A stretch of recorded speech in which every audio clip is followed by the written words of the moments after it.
बोलते हैं साईं बोलते हैं।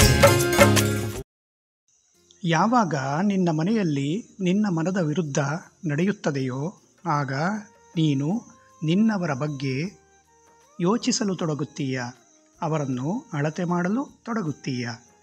ಮಕ್ಕಳೇ, ಬೇರೆಯವರ ಬಗ್ಗೆ ಕೆಟ್ಟದ್ದನ್ನು ಮಾತನಾಡುವುದು ಇಲ್ಲ ಕೆಟ್ಟದ್ದನ್ನು ಯೋಚಿಸುವುದು ತಪ್ಪು.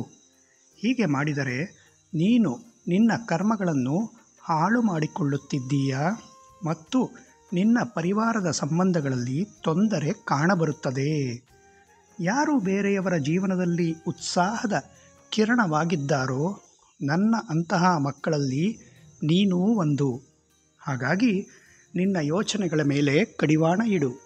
ನಿನ್ನ ಯಾವ ವಸ್ತು ಕಳೆದು ಹೋಗಿದೆಯೋ ಅದು ನಿನಗೆ ಸಿಗುತ್ತದೆ. ಹಣದ ವ್ಯವಸ್ಥೆಯನ್ನು ನಾನು ಸರಿ ಮಾಡುತ್ತಿದ್ದೇನೆ.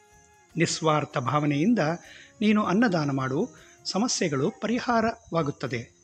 ನನ್ನ ಗಂಡು ಮಕ್ಕಳಲ್ಲಿ ನನಗೆ ಒಂದು ವಿಷಯ ಹೇಳಬೇಕಾಗಿದೆ. ನಿಮ್ಮ ಮನೆಯಲ್ಲಿ ನಿನ್ನ ಹೆಂಡತಿಗೆ ಸಹಾಯ ಮಾಡು. ಮನೆಯ ಸಣ್ಣ ಸಣ್ಣ ಕೆಲಸಗಳಲ್ಲಿ ಸಹಕರಿಸಿದರೆ ನನಗೆ ಒಳ್ಳೆಯದನಿಸುತ್ತದೆ ಮತ್ತು ನಿನ್ನ ಸಂಬಂಧಗಳಲ್ಲಿ ಸವಿಯೂ ಸೇರುತ್ತದೆ. ಖುಷಿಯಿಂದ ಇರು.